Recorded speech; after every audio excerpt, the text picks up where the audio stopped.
Hey everybody, Ryan here. Welcome to Music City Live. Thank you so much for tuning into this episode. I'm so excited for this episode. I have the fabulous Bungie with me. Bungie, thanks so much for coming on the show, man. Hello, Ryan. Hello, everybody. Yeah, great. Good to be here. Yeah, man. Awesome. Bungie is a guitar player, world touring guitar tech, and father. And your daughter, we sponsor her to go to China. Yes. To the Jackie Chan training. Yes. Very appreciative of that. Yeah, to man. all those who helped, actually. Yeah. No, she had a great time. She learned some amazing things, and as it goes, it's a one of a kind trip. So I say we got some photos there, I think, in the photo of and actually the one photo, this photo is of her over there with the monks. yes. Was one I managed to pick up. But yeah, I was following along the whole trip. It was pretty cool. Yeah. Yeah, it's pretty exciting experience. And for those of you that don't know, you can follow her online, but there's an old one. That's a good one. What was that, by the way? Do you remember? Ireland, Yeah, I that's what it believe. was. Yes. Yeah. But yeah, so for those of you that don't know, she's an incredible in martial arts, one of the top in Canada for her age category for sure.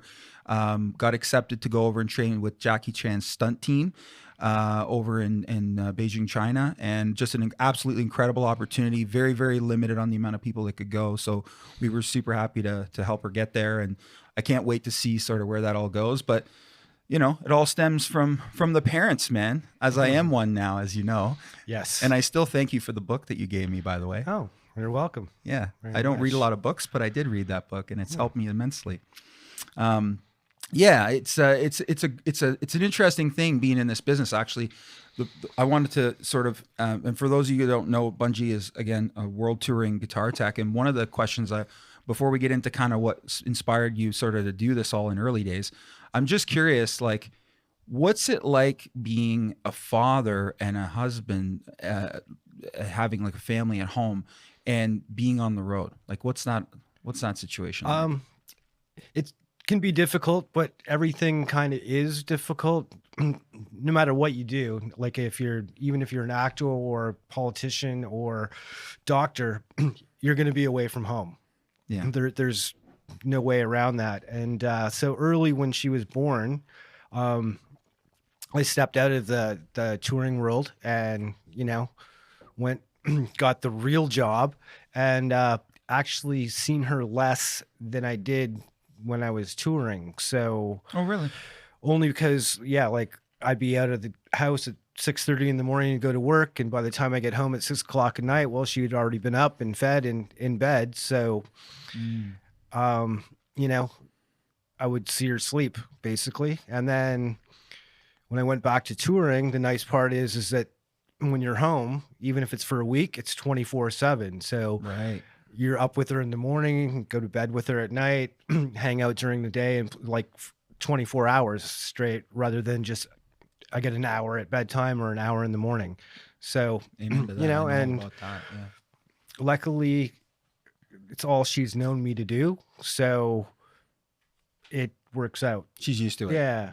Yeah. I get that. And you have to plan it, and, and that's why the invention of like FaceTime and stuff, Oh. now that you can actually see them rather than just a voice over the phone, really helped a lot too. So, Huge. I Yeah, used to call and sing lullabies, and, and first I got laughed at from the guys because they come around the corner and I'd be singing away at the computer.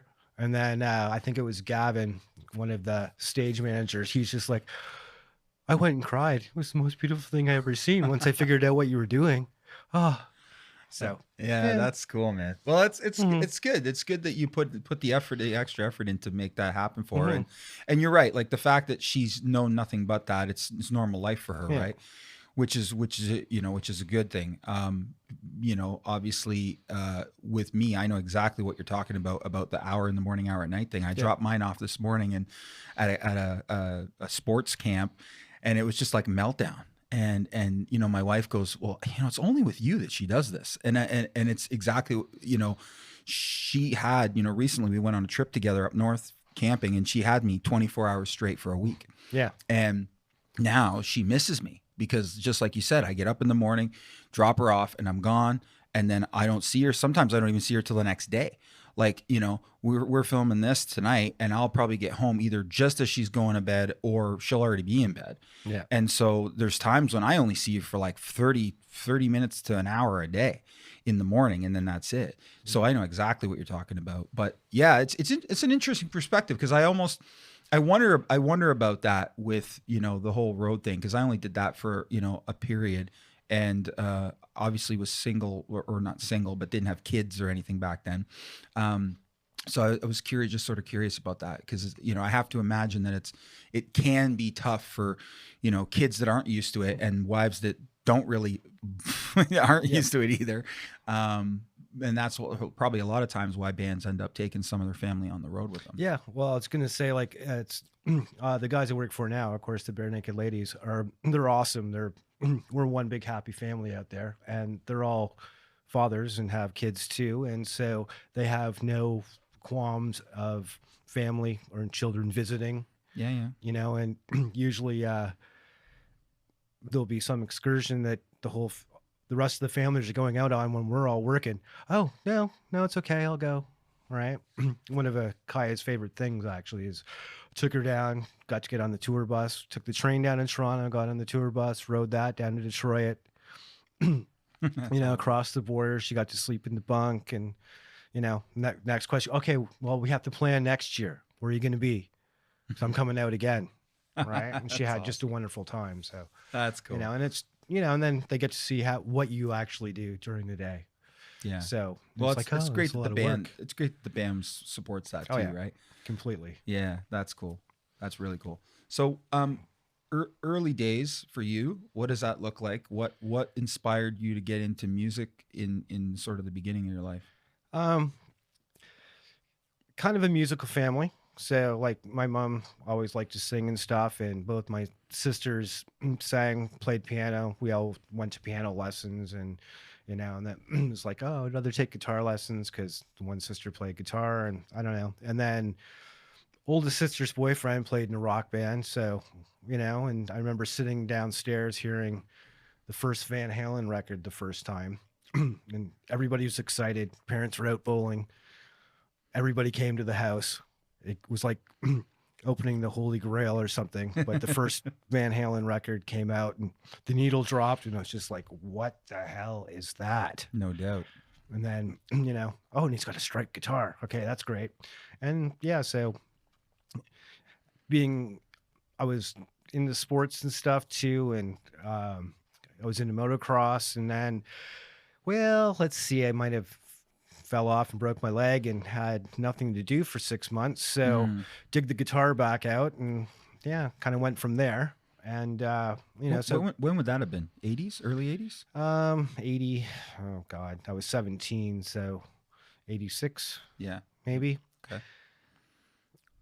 Maybe, yeah, a little later than that. But, yeah. And then from there, high school, ran into a couple friends, you know, and we all kind of had the same guitar teacher in Strathroy, which is funny. Like, the one guy taught everybody, right? So if you're going for guitar lesson, it was Randy Lawson, and he was a great teacher too. So he actually taught you how to play and then showed you what you were doing. So it led into theory in a good way. So if you, depending on how far you wanted to take it, and then, you know, met a couple of guys, and it's like, okay, yeah, let's put a band together. It's going to be great. You know, and then, so you play for like 3-4 years in a barn, practicing. You know, I grew up in a tobacco farm, so we had a barn in the off season to go make noise in out in the middle of nowhere. And then you actually get your first gig and go play, and this is awesome.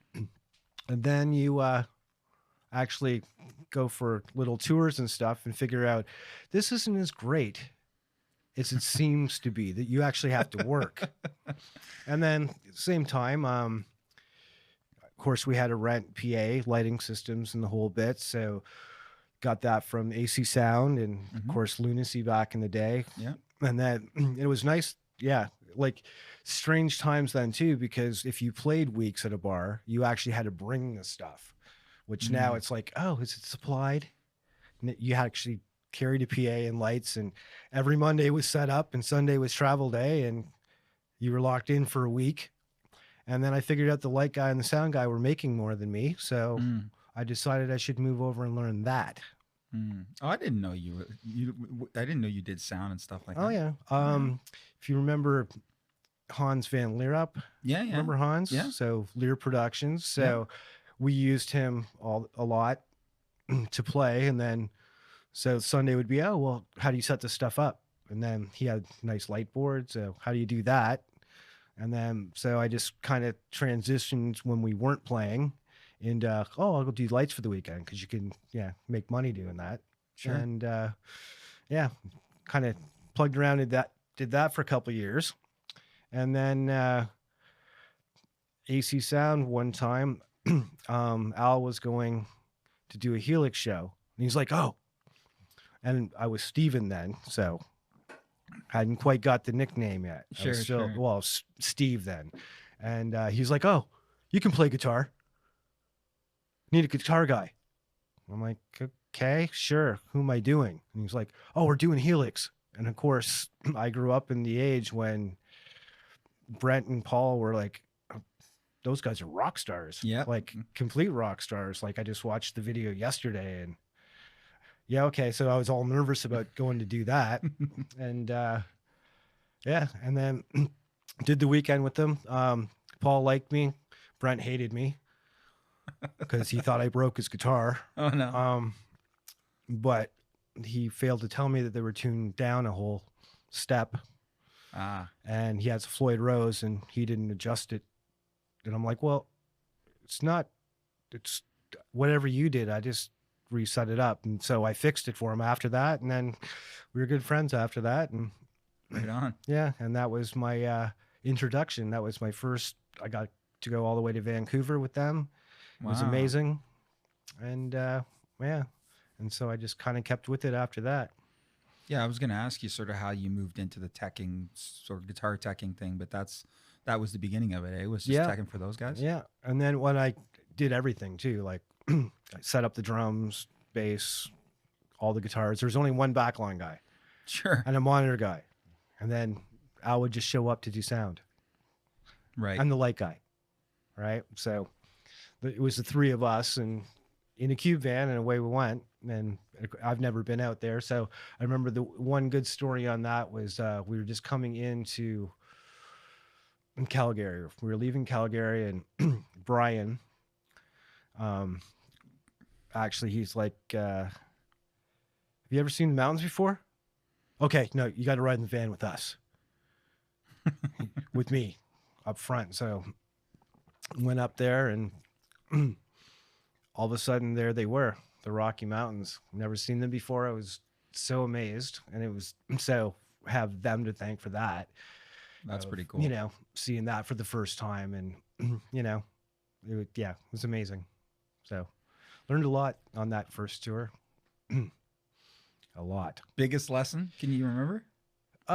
Well, no, because it had everything. So it was my first time out west and touring that caliber. Like, I mean, the shows were sold out every night. Not that we were huge places, but at the same time, it was still, they were infinitely still famous, like big famous then too. So, yeah. And,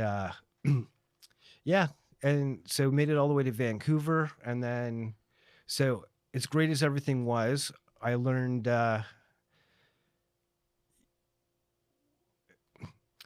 to respect the road on that particular tour. Like as fun and amazing as it was on the way home that we lost Paul Hackman. And that's when he passed in a car accident out there. And that's when I learned respect for the road too. As much as you put into it, you have to respect being out there and what you're doing. And, just anything can happen. So be prepared for it. And how you deal with it. And then, so it's either crawl back in a hole and go, okay, well, that was the most horrible thing. I'm never, ever doing it again, or respect it. And then, just pay attention a little bit more and, know that if you have to drive 15, 16 hours, somebody's got to go to sleep. Right. Yeah. And somebody's got to be up with the driver. you know? Absolutely. So, Especially in the mountains. so yeah, learned it all in the first one. So after that, everything kind of came a little bit easier. Wow. Mm. So me and you first met on a Healey show, I think, back in the day, Yes. way back. And I just thought the name was cool. I was like, wow, this guy's a rock star on his own. He's got a cool ass name. Well, yeah. So And after that first tour, then I ended up still with production company, but I did like a bar band, but we went to the States. So I was in like Atlanta, and they played a lot in Virginia and stuff, but still the full week thing. And so there's 3 Steves in the band: the singer and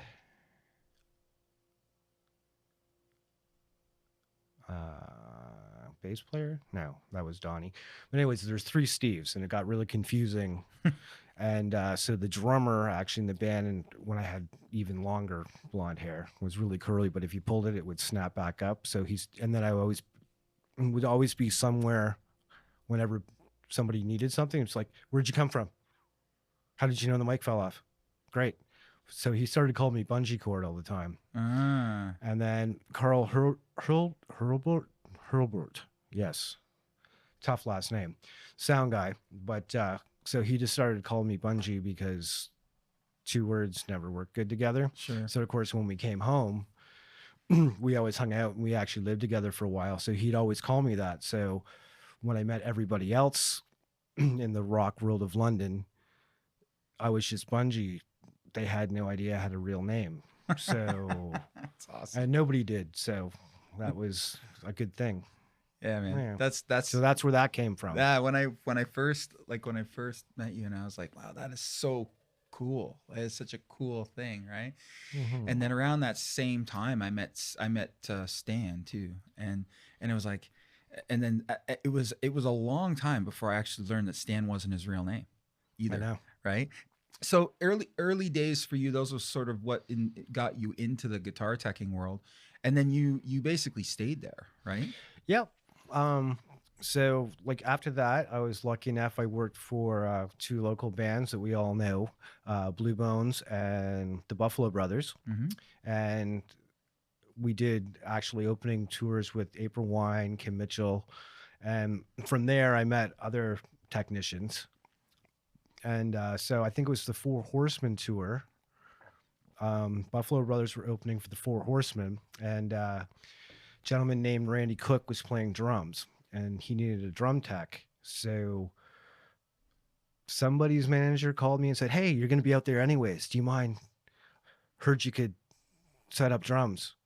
So can you look after Randy?" And so I was like, "Yeah, sure. Great. 2 paychecks. Awesome." Yep. And from there, so we got home, everything went well.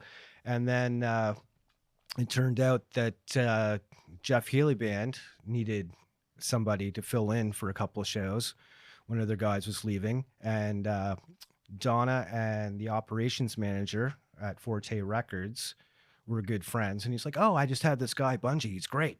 Give him a call. He can probably fill in for the weekend. He'll be great, you know?" So off to Chatham. Maybe it was Chatham. First time I met you. Yeah. With Jeff Healey. It could have been, because I know PA Shop was doing Yeah. the band shell. It. That's it. That was the band one. shell. Yeah, in man. there. Yeah. Wow, crazy. I didn't even know that. So that was 1996. Yeah, it was. And, That's right. So went in, of course, they sent the wrong drum kit, met the drummer. Awesome man, interesting to work for. I'll leave it at that. But he's like, "Okay, well, this isn't the right drum kit. Where's the blue one?" I'm like, "I don't know. I just met you. I don't know." And so I was doing drums there, and then that worked out. And so they got me back for a couple other shows.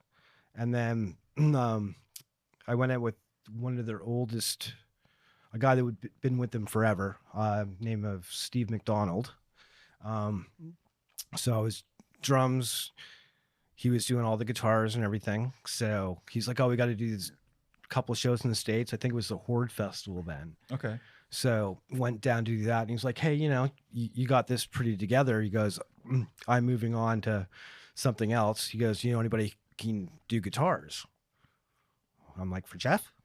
I go, well, I actually more of a guitar tech than I am a drum tech. So I could probably do it. And he's like, okay. So he's like, okay, well, here's what to do. Get in there. Like, no warm up, no nothing. That's just it, like, yeah, watch me while you're doing drums. And then here's what you do. Get in there. I'll tell Jeff that you're doing it. Right. Wow. And then Jeff was cool. He's like, okay, I'll make it easy on you. Give me a guitar. If I break a string, give me the other guitar. Then fix that guitar. And, Nice. make sure there's a drink in my mic stand. Okay, All great. right. So did that a couple times. And then Steve's like, yeah, Jeff seems to like you. So here's all the stuff. You're the production manager now. Okay, yeah, have fun with that. Do you know any drum guys? I'm like, yeah, maybe. He's like, okay, well, it's yours now. Okay, see you. Bye. And that was 96. And I worked with him until 2008 when he passed. So, Wow. yeah. Not that there wasn't, some moments, but it all worked out. Essay, the folder, the Jeff Healey folder. I'm gonna open that up. What was this before, or this particular gig with SRV? Was this before or during when you were with him? Do you remember? Oh, that was way back when. Yeah. That was before I even think Jeff's first record. I think he's only about 19 years old there. So like way, way before me. Yeah, and for those of you that are watching from other parts of the world, check out some of the old school Jeff Healey stuff. Definitely, incredible talent. Was blind, couldn't see, right? Played Exactly. Yeah, played. He played with the guitar laying down, right? Yep. That was On his lap. on his lap. I always got the questions, if you will, of, well, what's different about his guitar? There's nothing different about it. It was tuned the same. He had his own DR string gauge that he liked. It wasn't incredibly low, wasn't incredibly high. It was just a really good blues guitar. And yeah, that into a Marshall with a bunch of Boss pedals, and away we went. That was it. Eh? Yeah, but all his tone and everything came from him. Like I gave him, or had given him, like any random guitar plugged into any amplifier, and he was Jeff Healey as soon as he started playing. Didn't matter what it was, but yeah. And then the next one comes down of why did he play it in his lap? And I did ask him about it one day, and it was more from when he was a kid. He would lay the guitar on the bed and have access to his tape recorder with his right hand, so he could rewind and press forward and then reach up and play along. Oh, Like okay. they started him on slide, but he figured out his own way because he wanted to play. That's So incredible. he just figured out his own style. So it went from there to him sitting in a chair, putting it on his lap. So Yeah, man, those shows that I mean, I didn't get to do. Obviously, you were with him for years and years. I mean, I got to do probably a half a dozen shows or less with him when we were doing production for a few shows here and there, and it was just an absolute incredible experience. Oh, yeah. Because especially if you're like me, and the first time, that first show, I didn't know he was blind because I was a child. I was a kid, right? I mean, not a child, but I think I was 14 or 15 years old, and something like that, 16 maybe. And so I don't even know really who Jeff Healey is because I was DJing back then. I was into dance music, a bunch of other stuff. I just wasn't following it. And my dad was like, "Hey, can you go do lights for this gig?" And I show up, and then, the sound check happened, and I'm like, huh, that's interesting. He's playing it on his lap. And then he got helped out of the chair and like walked away. And I'm like, oh, he's blind. Oh my gosh. Oh yeah. Crazy. And I had watched the sound check first, right? So now my mind's completely blown, right? Like just boom, right? And every opportunity I got after that to work with him was just an absolute pleasure. Like it was just an incredible player, incredible human being, incredible soul. Like you can, when he performed, you could see, you know, every ounce of soul and energy was coming out of him, man. It was unbelievable. Yeah, no, he was amazing. And yeah, yeah, we became friends over the years, of course. The nice thing with Jeff too is there's always a separation. Showtime was showtime. I mean, if I screwed up, I heard about it. No doubt about it. But he could leave it as soon as the show was over. And then it would be, oh, well, let's go get something to eat or whatever. And like, I'll say this, just don't let that ever happen again. That's it. And then it's on you to make sure it was doesn't. done, right? Yeah, exactly. So it was never the same mistake. I made many, but it was never the same one. So, oh, that's all part of your mantra of respecting the road, right? Oh yeah, that's how it works. Yeah, that's cool. And so, and then when Jeff passed away, unfortunately, in 08, you ended up with some of like his B rig or something, right? Like some of the gear. I think we got I got that wah pedal off you. They're Healey one sort of wah pedal. Yep. But... he had this thing when he switched stuff. He's like, I never want to see the old ones again. Yeah. So I found him that one, which is a Steve Vai Bad Horsey wah. Yeah. And because there was no switch in it, it was just touch activated. And so we used those for a good couple of years. And then one day he plugged in a Vox again and was like, oh, love that one. Never want to see those ones again. So I ended up with two of them. Nice. He did sell me one of his Marshalls. Yeah. He ended up switching to Fenders near the end, but not his main one. His main Marshall went to his son Derek. Nice. And I got the backup one, and and have bits and pieces of a few of his broken guitars that I kind of glued back together to make something cool at the end. But so just because, it's just that piece of history, and just now if you want to visit a friend, at least you can plug in their stuff, right? Yeah, and you're still there because you know that, heart and soul is in there. There's blood and guts on the guitar still. So yeah, man. You know.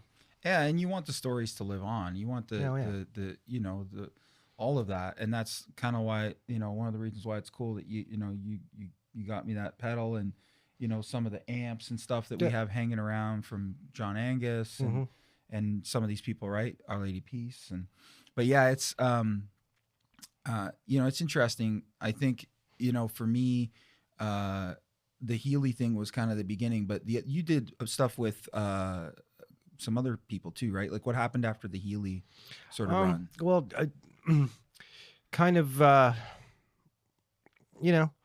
every musician gets to a point where, like, I mean, he'd still go out and do Jeff Healey stuff, but with a different kind of band.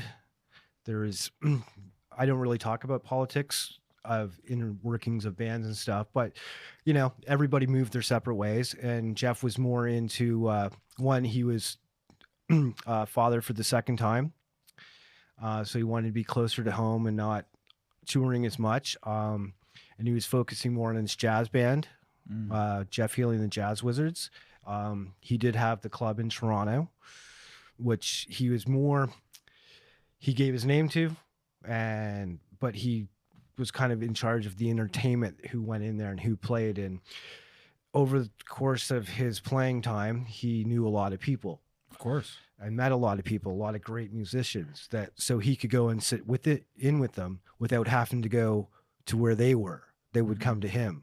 Interesting. So, and so he was home, not touring as much. So from there, moved on to Tom Cochrane.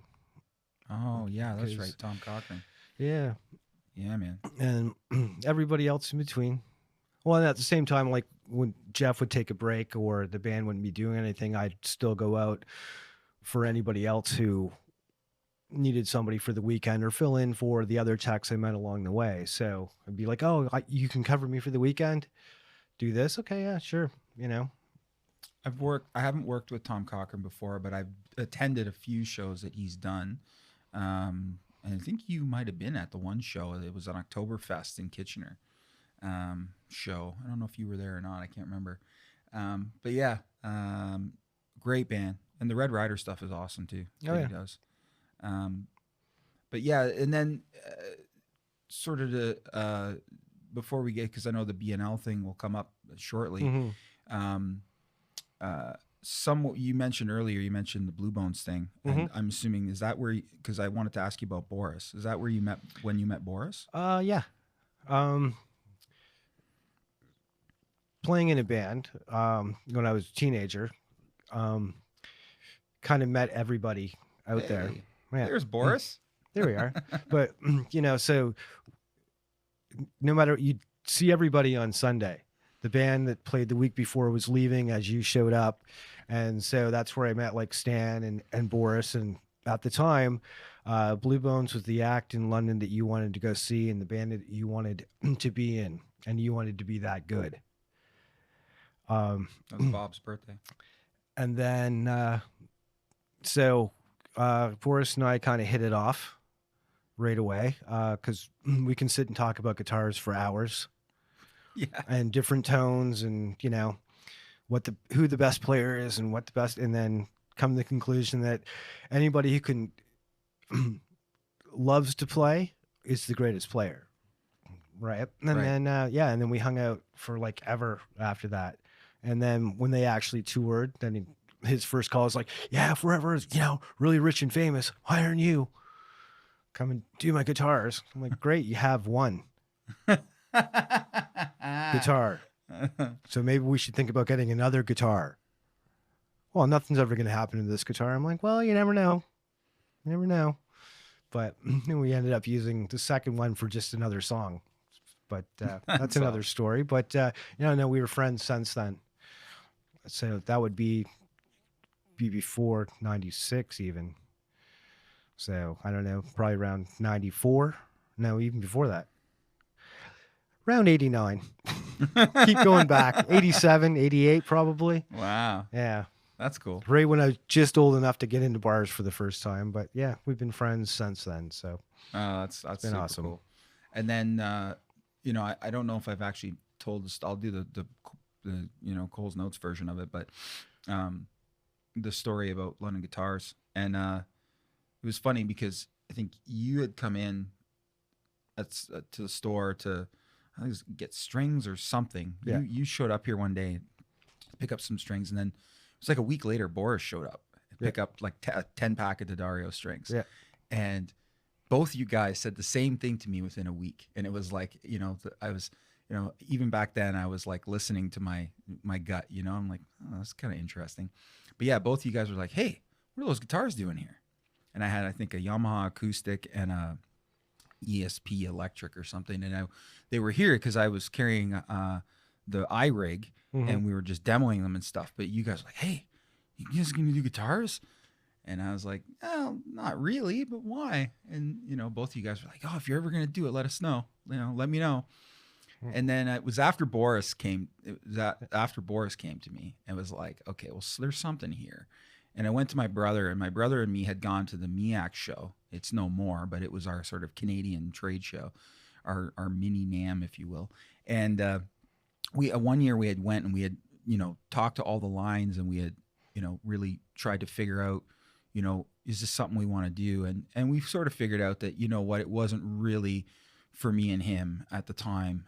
Neither of us were guitar players and drummers, and it just wasn't a fit. So we decided to go down the road of recording and DJ and all kinds of other stuff. My brother was big into computers, so we did a little video stuff. And then when Kyle went off to go work at Productions, I was sort of on my own. And but what was interesting is you guys said that, and I was like, wow, this is interesting. And at that point, we had a number of guitar players here. We had Darcy was here, and Rickman was here.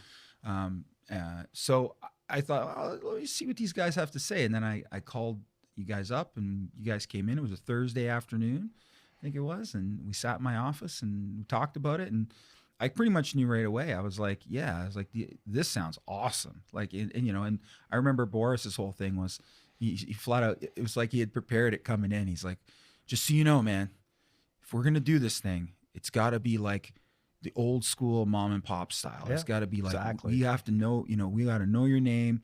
We, you know, it's a place you come in, you can hang out, no pressure. And that's got to be the way it is. And if it's not going to be that way, man, we're not interested. Yeah. And exactly. And that was part of what sold me. I was like, yeah, you know what?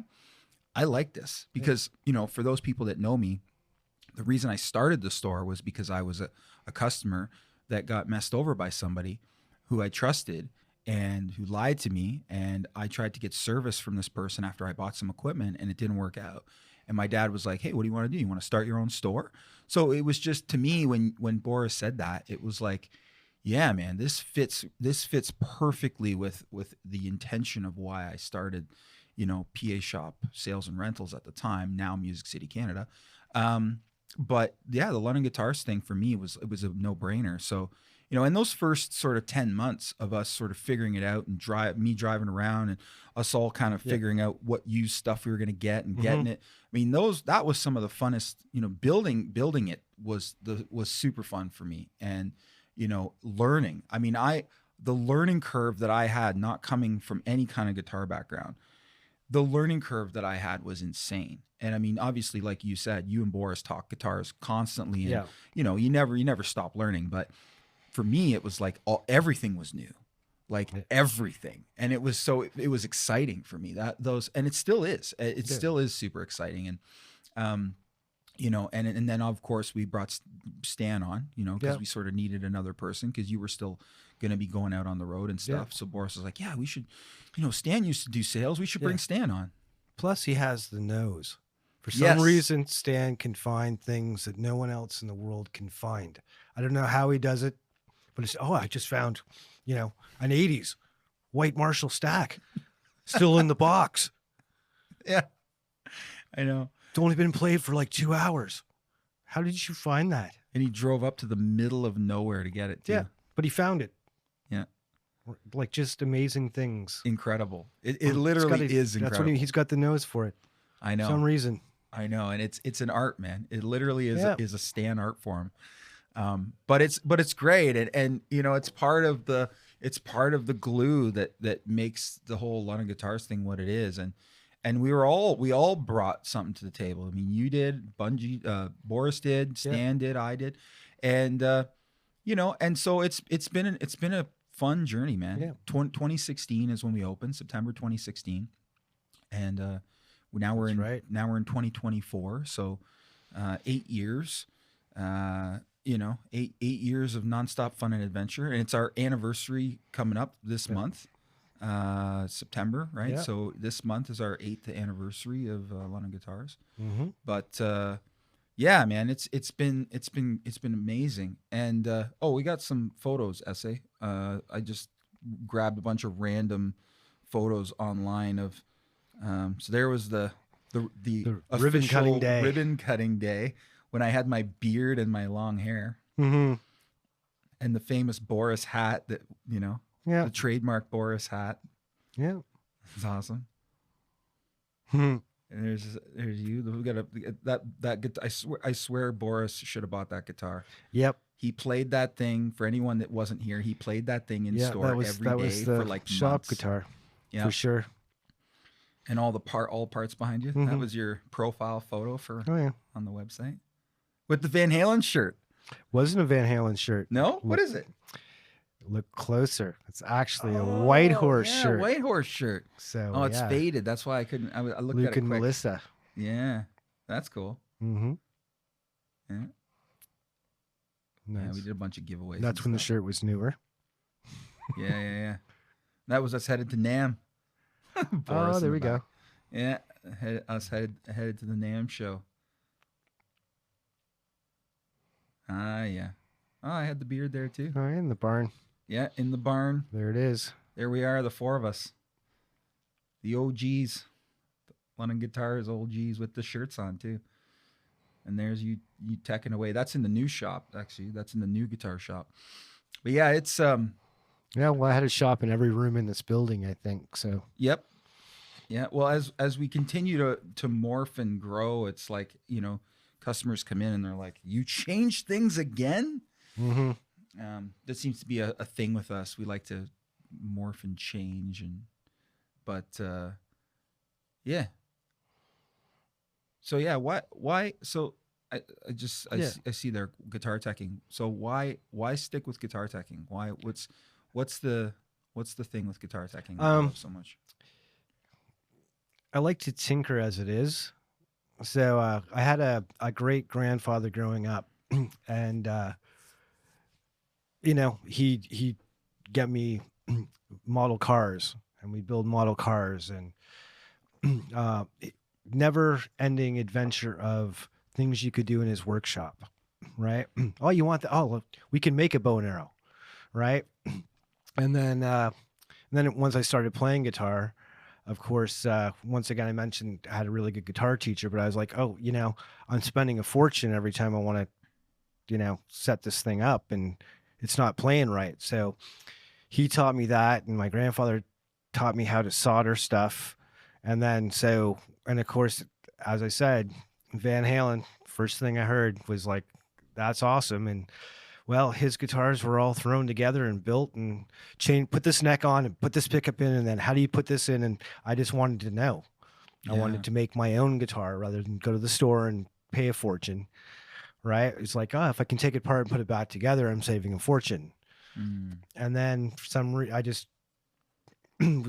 I can take them apart and put them back together better than I can play them. So once I get them together, the whole thing's kind of over for me, and I like to move on to a new project. Sure. All right. So no matter what, I'm like that person who will always find the crack in an egg.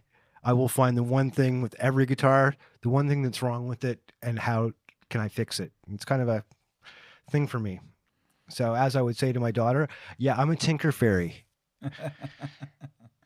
Do you think that because I know obviously the last few years with the pandemic was, everybody was flat and had nothing to do. And then, all of a sudden post COVID, all of a sudden there's like, everybody wants to hit the road, like everybody. And it wasn't very apparent until that moment that there was a lack of guitar techs in the world. Yeah. Right. Well, and as it goes, like going in, there was the guys who finally were home for the first time ever in 2 years and decided, oh, I actually found something else to do that I like to do. And I like being at home. And they're at that age where they're like, oh, well, I'm just not going back. Right. But kind of left a hole because, certain bands, I mean, if you've worked for them for like 10 years and suddenly you decide you're not going back, for them to find somebody new is just like, right. Because having the same guitar tech is like a really good pair of jeans. Can always trust them to be there. Sometimes they're a little more tattered, a little more worn. Yeah. But you're comfortable and you can face the day no matter what in them. Well, having the same guy around all the time that just knows your everything is a good thing. And then if that person disappears, freaks them out. What makes a good guitar tech, do you think? I know the guys who, they're like technically awesome. And I know the techs who are really great players. The one that really comes in is being the problem solver and paying attention, like knowing something's going to go wrong before it goes wrong. And if it does, how to make it right as fast as possible without anybody really noticing. And the big one is learning the nuances, if you will, of the artist you're working for. Right. Right. I guess people like me, from what I understand, because I will learn how they play rather than what I think it should be.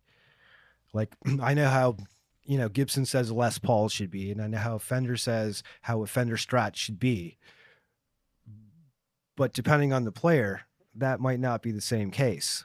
Sometimes, as it goes, people like action really low on a guitar, which is, the distance between the frets and the strings, and other guys like it really high. So I always try to learn how the guitar player liked it, and I would relearn how to play myself so that I could play the guitar perfectly in tune. Even if it was out of tune, for me, if I played the way I normally play, I could always switch around so that I could play their guitar in tune. So when they played it, it would be in tune. So the first thing I always do is, here, you tune your guitar. Now give it to me. So if it was perfectly in tune with them, then I would look at the tuner and strum chords and go, oh, your G string's a little flat, or your E string's a little sharp. And depending on how you wrap your hands around the neck and how you press and how low you wear it, how high you wear it, changes everything. So you have to more learn how they play it rather than what is textbook correct. Oh yeah, of course. Right? Yeah, absolutely. Interesting. Do you think there's a place in right now in today's world? Do you think there's a place for more guitar techs out there? People aren't going to stop playing. There's always going to be venues, and I find music one of the only thing that really transcends. Like, people just want to go out and have a good time. They want to be out. They want to be around other people, especially, yeah, as you said, like 2 years of not being able to do any of it. Now even more, and oh, absolutely. And I think, yeah. And so people are always going to play. People are always going to want to go see it. And there's so many things that have to happen. Like, people don't realize when they buy the ticket to go see a show, how many things are happening during the day. Like how the day starts at 7 a.m. in the morning and doesn't end until 2 o'clock the next night, and then starts again at 7. Like, there's 18 hours of stuff going on, and it never stops. Even when we stop, then the bus drivers and truck drivers will wake up and they're at work. Right? Yeah. Even before I get out of bed, now the catering is already in there making me breakfast so that I can go and start my day. Right? Yeah, it never ends. It's a 24-hour cycle. Yeah. So there'll always be a need, for sure. Yeah. I think that it's interesting that, and part of what I like about this show is that, I want to try to give everybody different perspectives, right?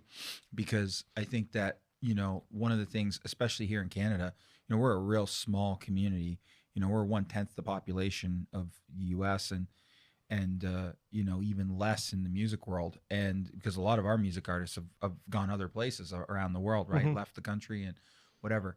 But I think it's good to give people perspectives. And I think one of the perspectives, of course, I have from working with you and other people that do what you do is that it is its own art form. And I mean, you just explained that by the way you just explained learning how to play someone else's guitar the way they play it, how they want it set up. Yeah. I mean, that is its own art form that I think there's no school that can teach you how to be great at it.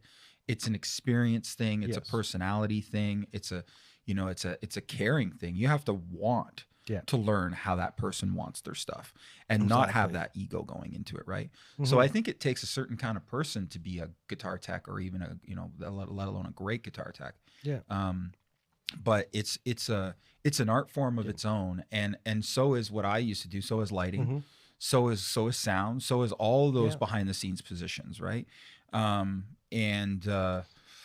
Bus drivers that keep the bus on the road in the middle of the night in the mountains, in the middle of nowhere. You trust them with your life. So yeah, I think that all of that is hugely relevant. And as the population grows and as tours become larger and shows become larger, me and my brother just went and saw Zach Brown open up for Kenny Chesney.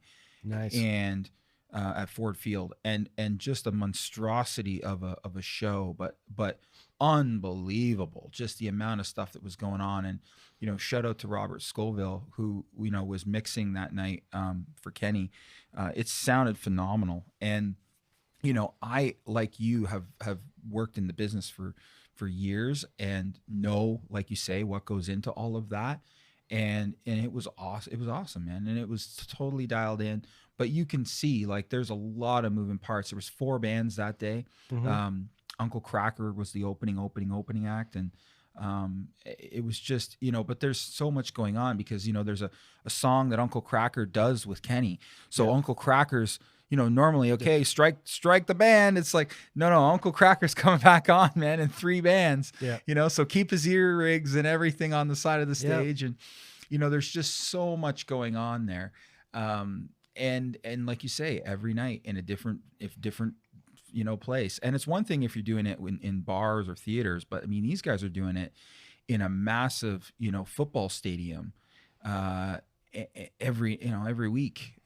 Kenny only does shows on Saturdays, but a lot of these guys are, a lot of these big tours like the U2s and all these people are touring, and they're out there every night. Oh, yeah. Which is just, it's just bonkers. Yeah. But I would say that, we should try to inspire some more people to get into those behind the scenes positions. Oh yeah, for sure. And the big reason what I went with it is my big thing is when I was younger is I just wanted to see the world. I didn't know how I was going to do it, but that was my goal, was not to be a guitar tech. My goal was not to be a guitar player in a rock band. Mine was to see the world the simplest way I could figure it out. So getting paid to see the world is an amazing thing. When your office is like, my job's the same every day, but the venue or the scenery is different every day. And that's what changes things. I remember you sent me that photo from Red Rock. Remember that? Yeah. Awesome. What's your favorite place that you've been on the road? Well, Red Rocks, definitely, to see a show. I like touring in Japan. Yeah. And I went there the first time, I think in 1995. Just because it was a completely different world than anything I'd ever seen before. Like, it was just like if you took our world and turned it upside down, and completely different culture. But at the same time, I always like to think of it this way. A couple having a coffee in a coffee shop are talking about the exact same things anywhere in the world. So as much as we think we're different, we're really not different anywhere, or different cultures, different races. It doesn't matter. 2 people sitting and having conversation are talking about the same things. How are we going to make it through the day? How are the kids doing today? Yeah. Hope our kids grow up great. Hope we don't blow the world up tomorrow.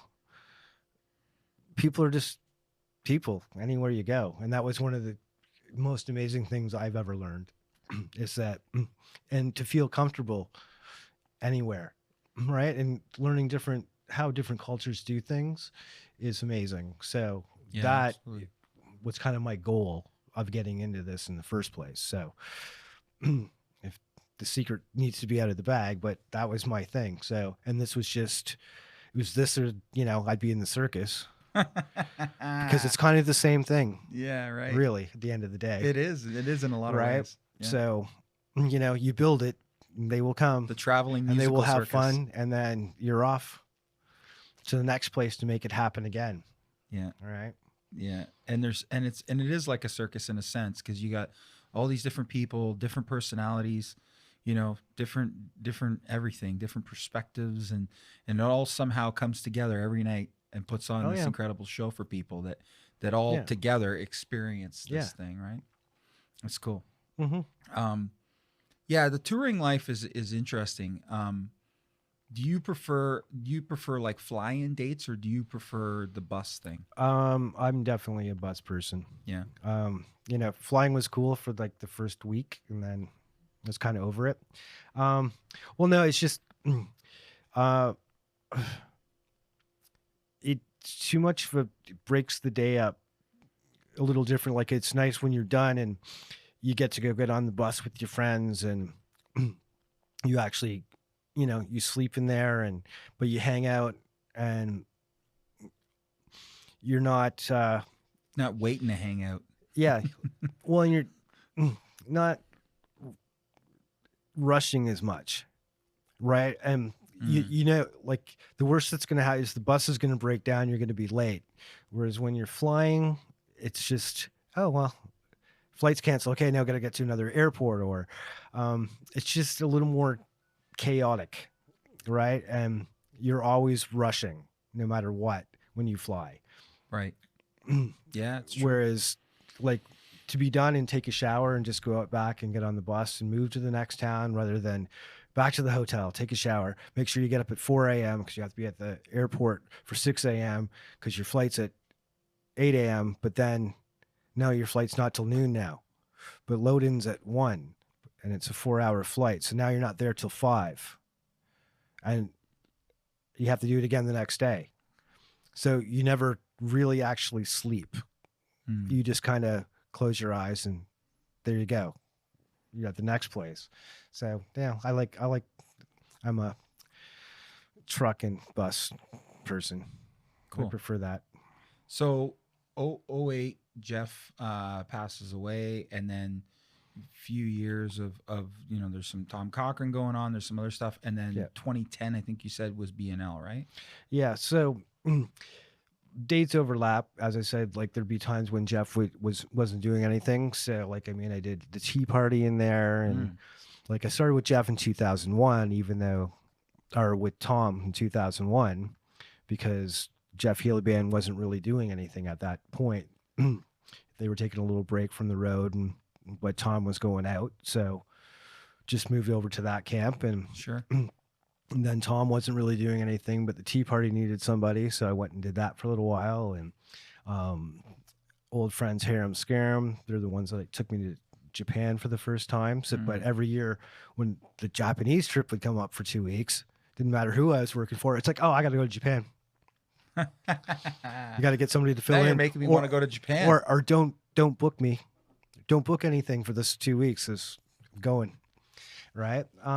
Yes. And then, so I guess right before that, and then my daughter was born in 2009. So as I said, I was going to take a stab, real life, Yep. Well, I guess it's all real life, but anyways, but being at home and getting up and doing just a normal day job. And I think I was delivering furniture, which was awesome. It just, I wasn't happy. I don't think the wife having me home all the time was making her happy. And as I said, being home and never seeing your children is tough. And, well, you get paid better when you're touring. Yeah, so, sure. So I think I was doing some Canadian Idol stuff, and then Thornley called me to go and do some stuff. And I worked for both Big Rec and Thornley for a little bit, for a couple of years in and out. And then Sam Roberts. Who did I start with that year? Faber Drive in the spring. And then from that, I went into Sam Roberts. And then the tour manager for BNL was leaving, and one of the other technicians was moving up from being one of the backline guys into being the production manager, and then he was taking over tour management. So he gave me a call and said, "Hey, how would you feel about coming out and taking over for me, being Kevin Hearn's tech, guitars and keyboards?" He goes, "You'll figure it out. I know you have to talk family and stuff about it. So, get back to me when you can. I need to know by tonight." Okay, bye. And hangs up on me, right? So this would be about 2 PM. So discussed it with the family and stuff, and called him back and said, "Yeah, okay. I'll do what I can. I'll get you through this, and if the guys like me, then we'll talk about further later." And he goes, "Great, because your flight's already booked, so you have to be at the airport tomorrow morning in Toronto at 8:00, and you're flying to England for 5 weeks." Whoa. Yeah. So, wow. And that's how that started. And that's crazy. We're now 2024, and I'm still there. So I'm coming up on finishing my 14 years, starting my 15th year with them. And Wow. yeah. I think I got BNL folder there, I say. I just grabbed a couple quick photos of the band. Yeah. Yeah. And then there's, I think I got a photo of just Kevin. Yeah, this Kevin, the PRS. Yeah. But yeah, that's wild, man. So he plays what? He plays guitar, keys. Kevin plays everything Really? at one point or another. So he's great to work for in the sense of, like, it's strange for me being a guitar tech, and now I'm also the keyboard technician, so pianos and MIDI controllers, and he also has accordions, and then we also have mandolins and banjos and 12 strings, and anything that makes sound he will play at some point during the show. and the other interesting thing is sometimes 4 of those things will happen in one song. He'll go from piano to put a guitar on to play a guitar solo, to put the accordion on to finish this one part,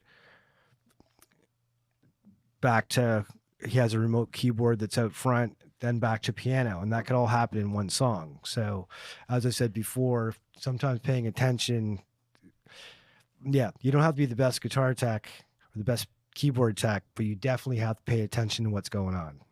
Yeah, right. No doubt. And that's the big one. Now those guys, they tour all over the world, right? Yeah, extensively. Mostly in America. But we do go try to hit Europe every 2 years. Mostly the UK though. And yeah, we do a lot of fly-in stuff too. Is that right? In the off time, we've talked about me flying before, but yeah, since May this year, we've been flying out every weekend, and then home. So out Thursday, home Sunday. Wow. Why all the flying now all of a sudden? Just it's kind of how it worked out. They did a couple of really long, extensive summer tours, and we were actually going to take a break, or the guys were actually going to take a break for the summer, but then stuff just keeps coming in. So sure. And they love to play.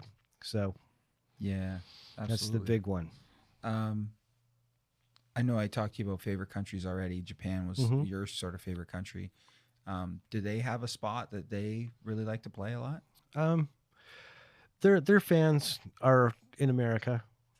Yeah, that's interesting. They sold a lot of records there. Fans are very loyal. And they enjoy it. So I don't never really ask them, like, what's your favorite place in the whole wide world? Yeah, sure. Because of course, Red Rocks in Colorado will always come up.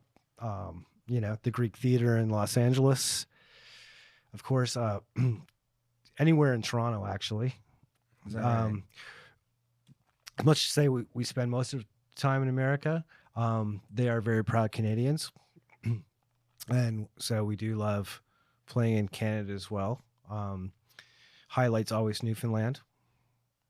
If you've never been, I suggest everybody needs to go to Newfoundland, because it's a party. One of the most amazing places and amazing people you'll ever meet. Yeah, but anywhere pretty much. I mean, as long as they can play, they'll go. Absolutely. Mm-hmm. And they got. When's the last time they? Because I haven't been really following that closely, to be honest. I've been so busy growing this business and stuff. I've been kind of disconnected from music a little bit myself, to be honest. Have they come out with a new album? Because I know you said you were in the studio and stuff with them recently, right? The last, I think a year ago was the last one, but once again, they never stop. Yeah. So they will always take. The big one too is, like, they like to always have, when we go out to play, they always like to have something new for, the hardcore fan base. Sure. Like, everybody's, oh, you just need to play the hits.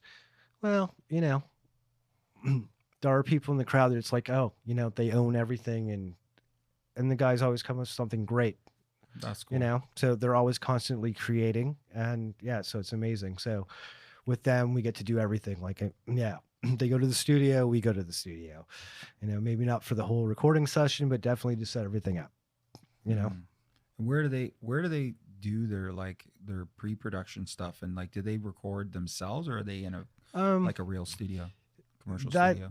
They have their own little formula for doing things. So, you know, everybody, as far as I know, they all write their own stuff. Then they get together and, you know, at somebody's house or at a little studio somewhere and kind of focus on what they want to do and decide when they want to do it. And, you know, but all of them are always working, always writing. So it's just whenever they decide they want to do something. Yeah. Is there a specific studio that they do work in? They move around depending on producers or, you know, record company or, you know, and sometimes I just like something new. So, yeah, I just wait till the phone rings. And they tell me where I'm going, and that's where I go. Yeah. Well, that's cool, man. Mm-hmm. I mean, there's some tunes that they do that I absolutely love. If you go to my iTunes playlist and you go, you know, your favorite songs as far as like the amount of times you've played them, you know, there's a whole bunch of Bare Naked Ladies tunes on there because it really is they're a lot of the songs that those guys have done are really fun tunes. Oh yeah. And I think that, you know, and I don't say this lightly at all, and I mean it when I say it too, is I think that, you know, their music in some interesting way between them and the Tragically Hip, I think their music has sort of defined, you know, Canadian, you know, sort of this Canadian sound, at least recently, for being just sort of fun, you know, just sort of being this sort of light, easy going. I mean, the world knows kind of that Canada is super, you know, easy going and almost to a fault sometimes maybe, but, you know, but you know, their music embodies that in a lot of ways. And I think that that's why a lot of, especially Canadians, gravitate towards it. Because at least my opinion, of course, because, you know, it really does speak to us as Canadians. It is kind of a representation of how we are personality wise. It is. Yeah. I'll agree with that. Yeah. And I think, you know, I love that. And I wish we had a lot more of that going on too. A lot more people that were just, you know, so easy going about it all and just, really, I just wish there was more of it. And now that I've said all that, I'm going to go check out all the new stuff because now I'm interested to see what some of it is. But, as far as being on the road with those guys, so you're doing your teching and stuff like that. Is that all they got you doing? Like there's obviously they've got a tour manager and other people that are on the road, right? Well, if we're out like for an actual good run, there's somebody in place for everything. Now as far as the stage crew goes, like the main, what we call the universal crew, which there's 7 of us and we go everywhere with them. So if it's just like a one-off or a 2-day thing, wow. Yeah, I didn't know it was that big. Yeah. Wow. At the end of the day. But what are the 7 positions? Well, front of house, monitors, lighting, and then drum tech, guitar, or Ed and Jim, that's one tech, and then Kevin, I do all of Kevin. Then the tour manager, sometimes maybe production assistant. So sure. Yeah. Wow.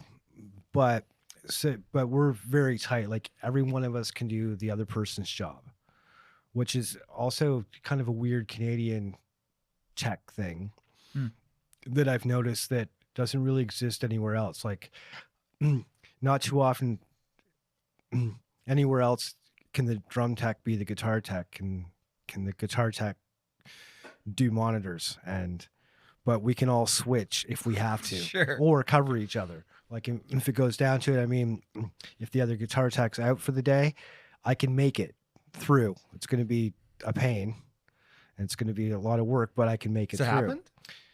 Oh yeah, there's always moments, or if somebody misses a flight. Oh, right. But we can also step into the role of production management or stage management without having those positions, depending what's going on. I mean, you know, there's 15 bands and you're thrown in, then changes things. But yeah, we make it through. Yeah. Wow. That's crazy. But and upward and onward, I would think, for those guys, right? Like you said, they're still writing, still putting out tunes. Oh yeah. Still hammering away. Oh yeah. Awesome. Yeah. And what's the In Kevin's rig, because you mentioned MIDI controllers and you bought a few MIDI controllers for him, right? Yep. Like, what's that? What are those triggering? What's that all? What's going on there? So we use a program called MainStage. Okay. So that's, of course, off the main computer, but that one will control everything. You can put samples, everything into the system, and it's got every instrument known to mankind. So it'd be really nice to carry like a Wurlitzer or a Rhodes piano, but they don't travel well. Yeah. And as I said, we do a lot of fly-in stuff, so Right. not always does backline stuff work. I mean, sometimes, getting a Rhodes piano in Panama, they found one that was in somebody's basement, and so it doesn't work. So it just makes it easier that's in there. So, which you have to update all the time, which you have to update the computers all the time, which means you have to update the MIDI controllers all the time, because as soon as you update one, the other one doesn't work with it anymore. So, but that is the basis for what we can fly in with, so that we have access to everything that we need instrument wise, like for keyboard wise, in one small little package. Sure. That can be programmed on the fly, and everything's there. Right. So what does the guys normally fly with? Guitars? Well, actually we try not to fly at all. Usually if we can, we will send a truck to wherever we're going. We'll fly in, but we'll send the full backline to wherever it goes. And if not, then we will air cargo it, which is easier. Sure. Because a few things are specific, but then it comes into what we're doing sometimes. I mean, if they're just doing an acoustic show, we can get away with flying 2 guitars with us, or getting things supplied. Like, we'll keep one main one. We can get rental guitars and nothing. The nice thing with these guys is no matter what, the show will happen.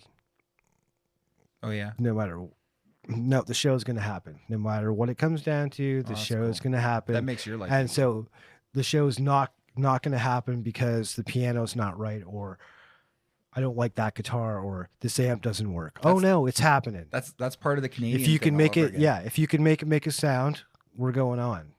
Awesome. Right? So, wow. Well, that makes your life a lot easier. Yeah. But if we can, and then as I said, like, we actually have 2 identical backlines, so we can have one at a show on the West Coast and one at a show on the East Coast, and just fly between the 2 and walk into the exact same stuff.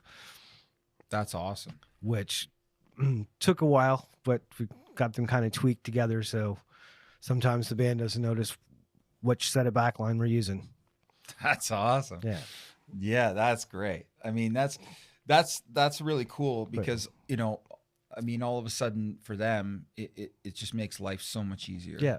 Right. Oh, and that's where it comes down to, like, and everybody in the crew, we all trust each other's opinion on things. So, right, we can make it happen before the band kind of gets there, so that they're comfortable. And it all comes down to, at the end of the day, you want the audience to love what they paid to come and see. Yeah. Of course. Right. And so, nice thing in with almost anybody I've worked with is that it comes down to, everybody understands that the person who unlocks the gate, or somebody who sweeps the floor backstage, is just as important as the person who goes to the middle of the stage and sings. Because without that first person, nothing happens. So it's all a big. Yeah, it's the sum of all parts, for sure. Yeah. Yeah, absolutely. Yeah, and I mean, I can contest to that big time. I mean, coming from having done super small stuff like Community Arena, me and Kevin Fix in a 5-ton truck. Shout out Kevin. In a 5-ton truck, going to do some Tragically Hip tribute band in the Lucan Arena, or whatever arena it was. And we were at everything. We were the truck drivers. We were the crew. Yeah. I was the lighting guy. He was the sound guy. We mixed monitors from front of house. Everything. We set up the stage. Yeah. We were just, we I don't think there was catering. I think we had to find our own food, and and you go from something like that to what these guys are doing, and it's unbelievable. You're touring around with 7 people full time, and let alone the U2s of the world that travel with hundreds of people. There's just so much going on there. There's so many moving parts, and like you said, God forbid somebody misses a flight, or the whole band gets snowed in. Like, have you any stories of that happening where you guys get stranded? Yeah. No, it's happened before. Well, no, as somehow we've always made it. Really, eh? Yeah. It's like, okay, so, we can drive this far.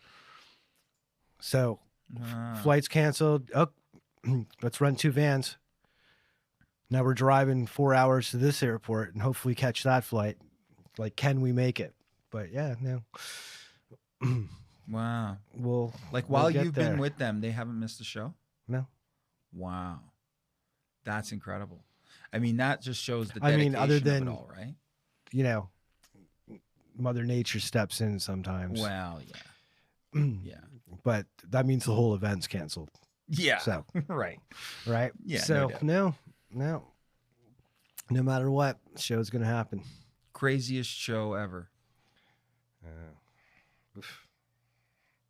There's a good one with BNL, actually. I think it was in God, I can't even remember where. I want to say Idaho, but it wasn't Idaho. Council Bluffs, I think. I don't know. It was back of a casino.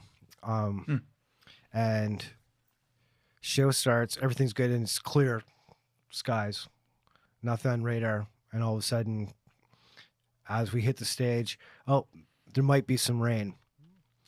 And then a storm came in absolutely from out of nowhere. Like, the sky went from being blue to the darkest I've ever seen.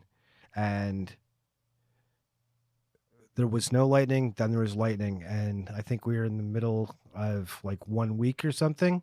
And the tour manager comes on, he's like, okay, off the stage. No, off now. And at the same time, these guys will play through everything. They played through torrential downpours, hurricanes, blizzards.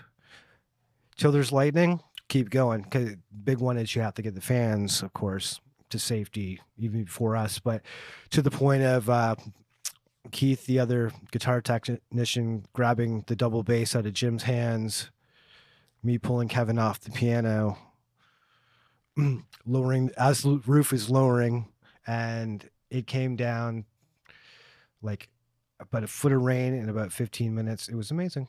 Wow. Yeah. Yeah, man. And yeah, I did crazier ones, but that's weather-wise. Yeah, weather-wise, yeah. I flew in once to do a show in Finland with Jeff Healey. We got there. Band got there. Band's luggage didn't get there.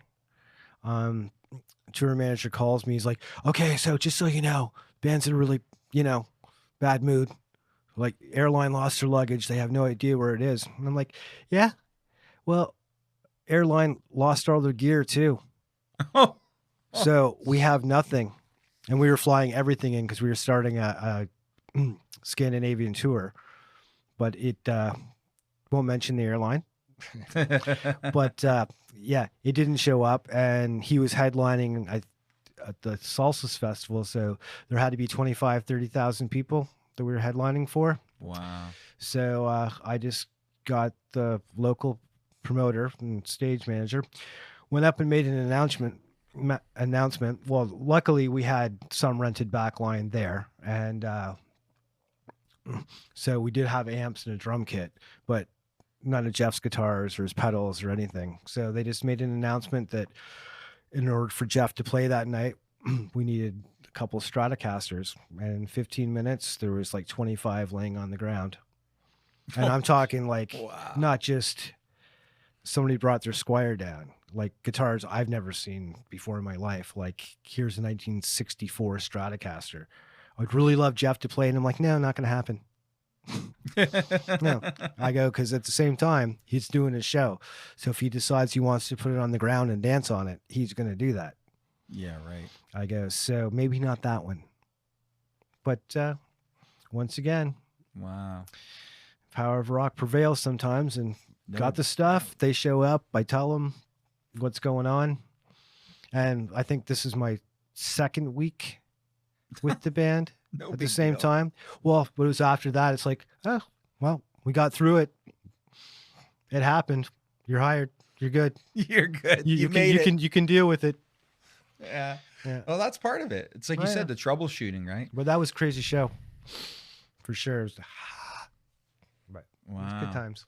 Like, did people just go home and get their guitars? Like, what? I don't understand. Yeah, basically. Wow. Yeah. That's well, insane. we were playing in the middle of Helsinki, so Yeah, right. it was, you know, downtown on the beach. Yeah, kind of nobody was basically really thing. that But far. well, no, and then like it was a weekend festival, so people would be bringing them along with them anyways. But it was just amazing, Yeah. you know. Wow. Yeah, Well, that's hey. insane. What's it like being on the road? Like, I mean, obviously you've been doing it now so long, you probably don't even like, other than this after you had your daughter coming off the road. Yeah, well, sort of. it's for me. That's normal. Coming Yeah. home for me is the strange one, right? Because having nothing to do during the day, Sure. I make my own food. What? You know, no, it's all in what you put in and what you take out of it. Like, there's people who don't like it, and I always wonder, well, why are you doing this? Yeah, right. But as long as you have to want to be a traveler, I think. Like, I know my daughter has the bug now. Yeah, Like, she likes to fly to different places, and that's cool. the whole travel aspect, it's like an adventure. Absolutely. It's like a game, right? Like, it's like, okay, so if the plane's canceled, what do you do? It's a problem. You have to fix it. You have to deal with it, right? But once again, it's that seeing something new and being willing to learn. It's like, I've never understood people who want to bring, I don't know how to put it. Like, expect every place in the world to be exactly the same as your house. Yeah, right. Right? Like, embracing the culture, like learning and embracing the culture you're going into, and understand that, you know, maybe they don't make a Big Mac the same way. Yeah, right. Right? And that's when I went to China and I went to KFC. It freaked me right out. The only reason we went to KFC is because it was the only thing I could recognize, right? Uh-huh. And we went in there and we looked at the menu and we were like, there is literally nothing on this menu that is the same as home. Like, Yeah. almost nothing. I mean, there was a few things, but like they were served with rice or something. You know what I mean? Like, it was Yeah. a different Right. world, different culture. Well, the one that go to Japan, the thing that'll freak you out if you go to McDonald's is the picture of the Big Mac is exactly what you get. When you open the little box, the burger looks just like the picture. It's Interesting. perfect. Wow. It's not like you don't even want to eat it because it's just it's exactly like the picture looks. It's amazing. Yeah, the amount of personal perfection in that country, so I've heard. Yeah. I haven't been, so I'd love to go though. Yeah. But I've heard about this. Like, I heard you can like eat off the ground. Like, it's crazy how. No, it's pretty amazing. Yeah. Yeah, that's pretty cool. I definitely want to check it out one day, but I mean, Yeah. I have to wait till my girls are a little older before I start heading over to Japan. Favorite bunk on the bus? I am driver's side back top. Driver's side back. Oh yeah, that's the one I had I when I was with Finger 11. That's the one I was in. always have to be on the top. I hate the bottom bunks because I hate hearing the road, but I like hearing the air go over top. I don't know why driver's side, but I don't know. Something to do with, how I learned to roll over. So, but always, as long as it's the top, we're lucky in the last few years, we're on, there's only 7 of us on we have like the universal crew bus. So there's only 7 of us on it. So we have what they call condos, where you take all the middle bunks out. And so there's only the bottom and the top bunk. So you can actually sit up and everything. Sure. Yeah. So once you get used to one of those, it's hard to go back. Yeah, right. But yeah, always the top though. I will not go on the bottom or even the middle. I don't even like the middle. All right. Mostly on the bottom. The other thing is I don't like people's feet. Okay. Yeah. And no matter what, somehow their feet end up in your bunk. Yeah. No matter what. And then if you're in the middle, well, because they're always trying to climb up. Oh, right. To get to the top one or something if you're on the bottom, right? Yeah. And then in the middle, for some reason, people's hands are always in your bunk when they walk down the hallway. Right? Yeah. If you're on the top, you can just open up and look at them. Yeah.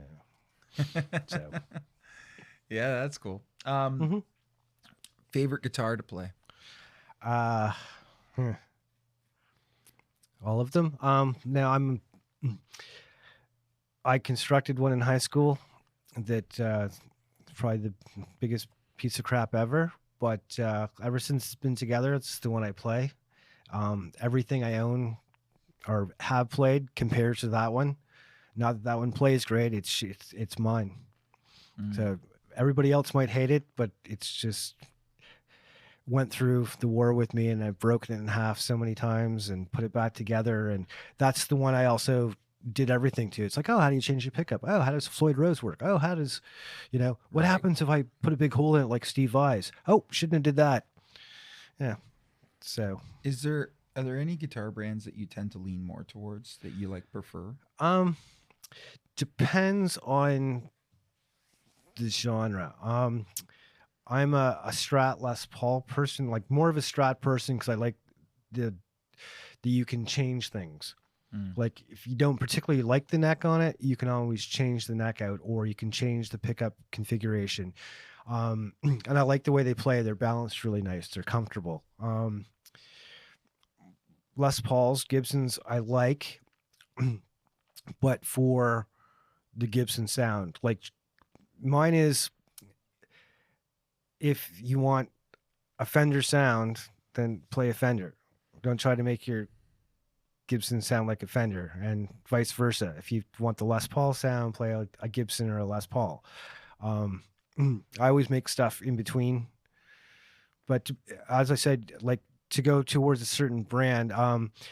But if I was to play something metal, I would switch. I would pick Ibanez or ESP maybe, because they're designed for that genre of music. Yeah. Like they change the scale length and they move the saddle pieces around so it does intonate perfectly, and and they have that sound that you're going for, like they're ready to be plugged into a high gain Mesa Boogie. Whereas, single coil Strat, not going to work out for you, right? Yeah. So depending on what I'm going after, I'll, pick accordingly to that. The EVH stuff is great for playing rock and roll. Yeah. Yeah, the EVH stuff is really they interesting. They make good guitars. But it being said, like most of them have Floyds and stuff though. So depending on whether you want one at the time or, I'm kind of a chameleon that way. Whereas I know other, like certain players only play one thing. They'll play it. That's their thing. They play it all their lives. Hardest guitar to work on. Hardest guitar to work on.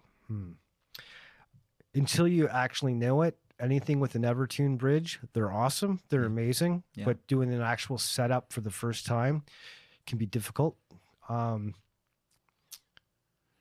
Floyd Roses, unless I'm lucky, I've dealt with them forever. Yeah. They can be finicky. But I've found that every guitar has its own personality. Right. No matter what, there isn't one that plays perfectly in tune in the world ever, except that. I don't care who says what. Depending on who puts their hand around it and how they press, it's never going to be perfectly in tune. And they always change every day because they're organic. So, absolutely. Yeah. Favorite strings. Um, free ones. Free ones, yeah, no Um, doubt.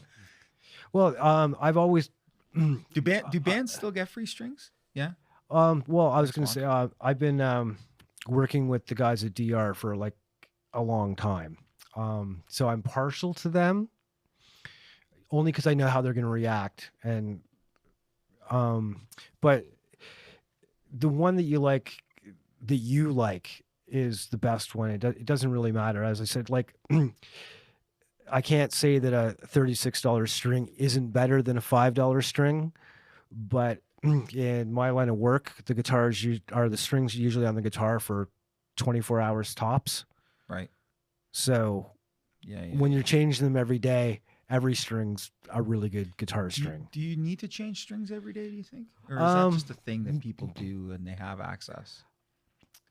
We do, just because once again, you're preventing the problem before it happens. Right. Right. Chances are pretty good with the new set. You're not going to break them. Depends on the player, of course. And it's more of a consistent sound. Right. Like, every day it's going to sound exactly the same, which helps everybody out. Monitor guy, front of house guy, the band's used to hearing it. At home, like, my guitar is the worst setup guitars in the world, because by the time I get home, the last thing I want to do is touch one. Right. But on my home ones, like, I'm not going to change them every day. They'll be on there for sometimes 2 or 3 months. Mine is, once the string is dead, and basically the best way I can always tell is, one, they sound horrible and they kind of hurt your fingers. The other one is when you go to tune them, like especially if you're using an electronic tuner, it'll only read for like a second, not even a second. Like, it'll hit, oh yeah, it's A, and then there'll be nothing. That means your string's dead, and it's going to break soon. So, as far as that goes, but it's whatever brand you're comfortable with is the best string. Some last longer, some don't, but it depends on the person and whether they have the acid in their sweat. If you sweat while you're playing and what you're playing, like, I mean, if you're sitting in your living room and you love playing sitting in your living room, then probably a set of strings is going to last you for a year. What's your feeling on the whole Kemper thing? Because I grew up in the old school world, I've always liked tube amps, and no matter what, they're characters themselves. What I do like about the Kempers and Fractals and Quad Cortexes, stuff like that, is once you record something, and if you're playing every night, especially, once you've recorded something, you've used, the tube amp and got the perfect sound and whatever, but you can copy that and it's consistent. It's there all the time without carrying everything around or having to worry about the backline company you're flying into. Like, if you ask for a Fender Deluxe, but they only have a Hot Rod Deluxe, well, the 2 amps sound completely different. However, a Kemper sounds exactly the same every time. Right. Yeah, right. And I lean a little more towards, I like the Kempers and the Quad Cortexes because they model, so you can actually, the amp you're using, you can actually put that right in there, and that's the sound you're going to pull up every time, right? And so it's not bad technology, and it's not good. No, it's just different. Yeah, it's different. Right? We're selling a lot of Quad Cortexes right now. That's a big ticket for sure. Especially if you're traveling, and big one is if you're flying. Yeah, right. Yeah, because 6 pounds, put it in your carry-on, and you're good to go. Yeah, and that's crazy. The fact that you can upload that whole thing to your phone, per se, even if yours gets lost, you can get one at a store wherever you are, and just download your stuff into it, and it's there. That's amazing. Away you go. Right. Well, and that goes back to what you were saying about, the guys not missing a show, right? The show must go on. Yeah, exactly. In that kind of situation, that kind of thing is killer, right? Yeah. Because even if your stuff went completely missing and you didn't find it, as long as you got those files, you're ready to go. Yeah. And that's kind of like what you said with Kevin's keyboard rig, right? Yep. Get a keyboard controller. Yeah. Got all the plugins, got the sounds, got the samples, and the sounds. Way you go. Yeah. You might not like the sound that particular day, but you'll make it through the show, and that's the more important thing. And then, yeah, just the fact that you have everything there, so you're not worried about, is it the cable in between the delay and the chorus pedal that went bad? Right? The unit either comes on or it doesn't come on. Yeah. That's the only worry you have, is if it doesn't power up. I mean, the tube stuff is incredible, and there's no one's gonna deny that the sound of that stuff still today, the way it reacts when you play it is phenomenal. And you know, especially some of the older stuff, right? Like the older Marshalls and some of the stuff that we've had through here. Certainly, we've had some awesome stuff through here, vintage stuff. But yeah, I think the technology is they're getting it right. Like these companies are really getting it right, which is awesome, because, you know, I come from a DJ background, and early days in digital DJing was rough. And not to say they didn't necessarily get it right, but it was just rough, and certainly wasn't as good sonically as a regular vinyl. And so I attribute sort of the technology for guitar players now to that, where it's like, yeah, these companies are like, they're nailing it. You know, coming out of the gate, they're nailing it. Like people are really adopting this stuff now, and it's become a thing. Well, I've noticed people more and more now too, or rather than comparing it, like going, I'm going to go to the EVH setting in the Fractal. Oh, it doesn't sound like my EVH amp. Well, how about think about it a different way? Why not just come up with something that just the Fractal does, rather than trying to find what other amp it does? Like, I don't know, just maybe turn some knobs and go, oh, this sounds great. Somebody's going to ask you, what setting is that? It's like, you can go, I don't know, setting 5. Yeah. But that's now my sound. Just setting 5. I don't know what I did. I don't know. Didn't even look at what amp that is. It just sounds great. Right. So come up with sounds that the unit does, rather than searching for something that you have an amp that already does it. If you already have an amp that does it, why try to make the other one do it? Right. You can buy 2 Marshalls. They'll never sound the same ever. Yeah. Is that right? Yeah. Ever. Any tube amp, no 2 will ever sound exactly the same. Yeah, right. Even transistor ones. However, putting just, kind of still same thing. Even if you transfer sounds from one fractal to another one, it'll be a little bit different. Always. Yeah, it's true. But as long as it's consistently good and the same, and you enjoy playing, it comes down to that. As long as you enjoy playing it, you're good. So. Yeah, absolutely. You know. Favorite pedal? Favorite pedal.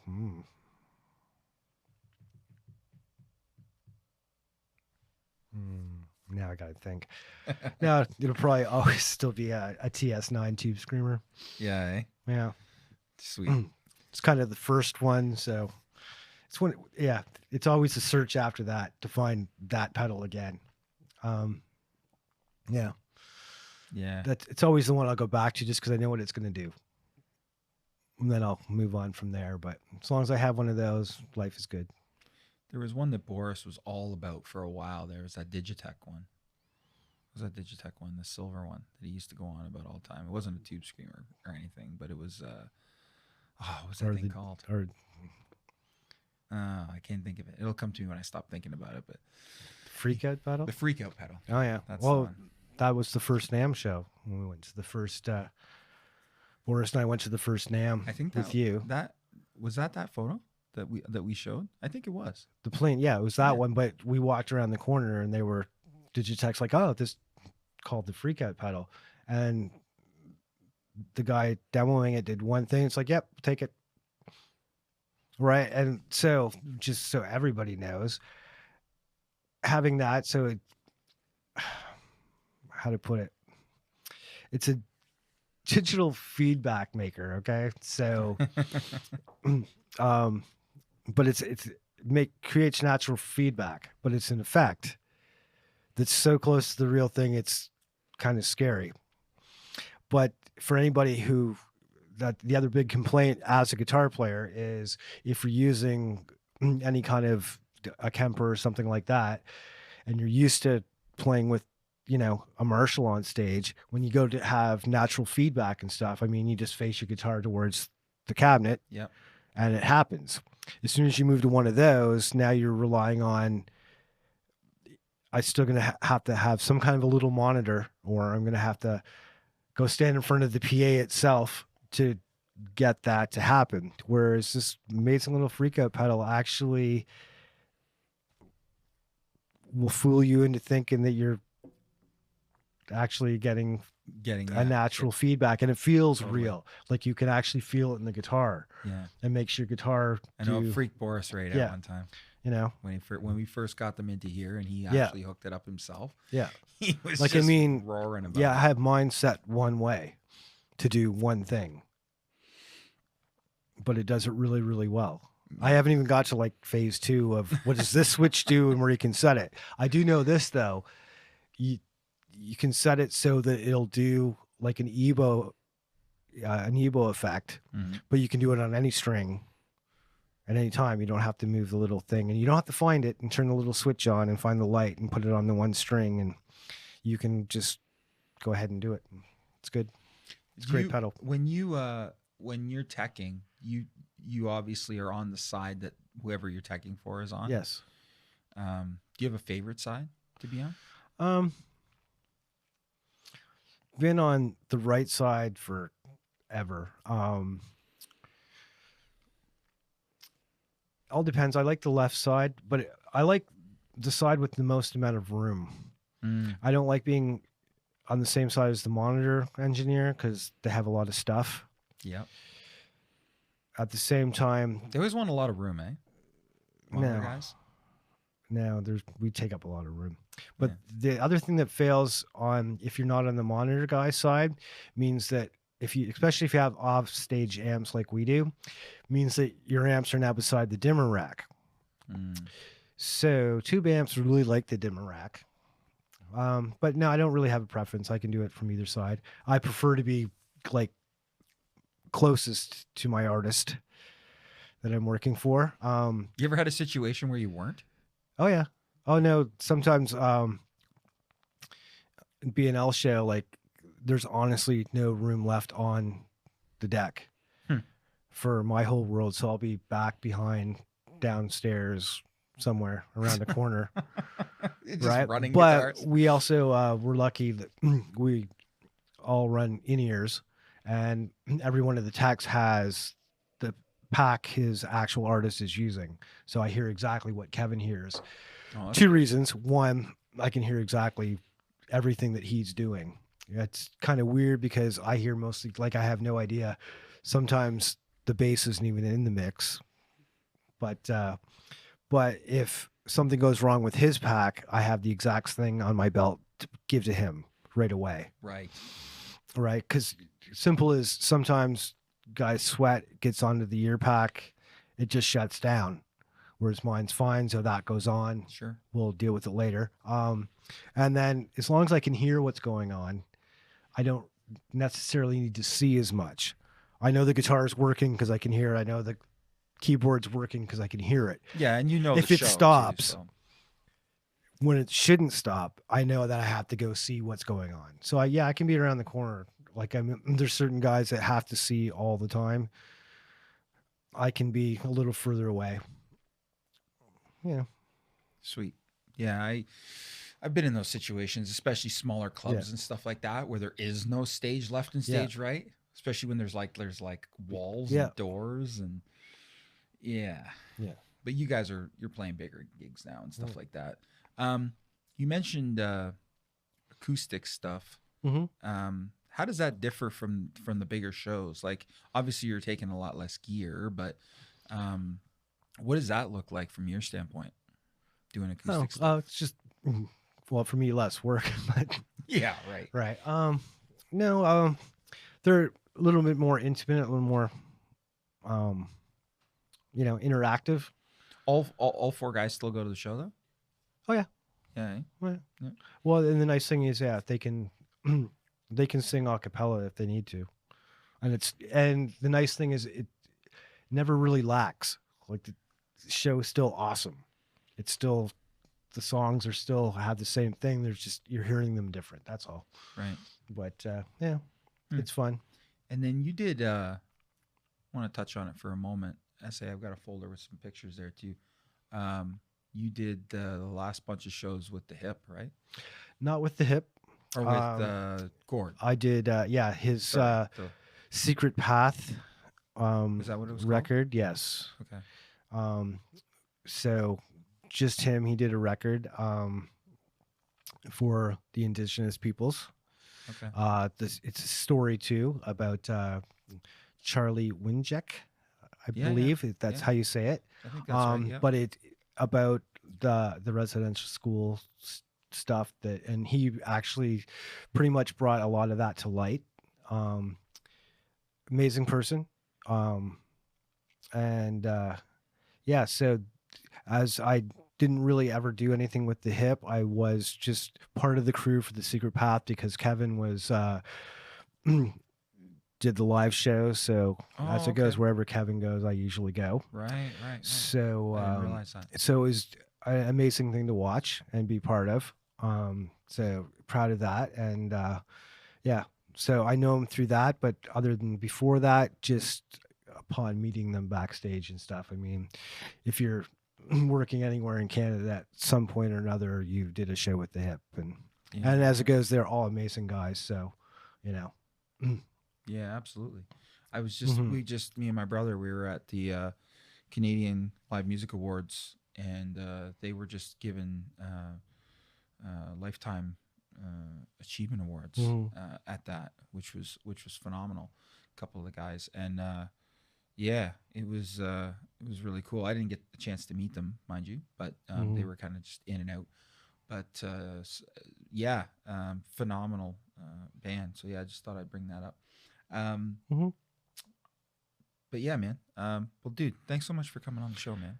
Not a problem. I appreciate it. Yeah, it was a good time. And, thanks so much for doing the whole Lodnon Guitars thing with us, man. Well, you'll notice I wore my favorite Guitar Store T-shirt today. Hey. So anytime, anyone, come in and see us. Yeah, man. We'll look after you in here. Yeah, absolutely. Yeah, come on, check out londonguitars.ca. You'll see Bungie's smiling face on that page still, and the Lodnon Guitars collection. And anytime you're in London, please come by and say hi to us here at Lodnon Guitars in Music City, Canada. But everybody, thank you so much for tuning in into the show. This is Ryan signing off. We'll see you on the next episode. Thanks, everybody. Cheers. Thank you for watching Music City Live. If you liked this episode, like the video. And for more clips and episodes, subscribe to the channel. Feel free to join the conversation by commenting below and visit us at musiccityliveshow.com.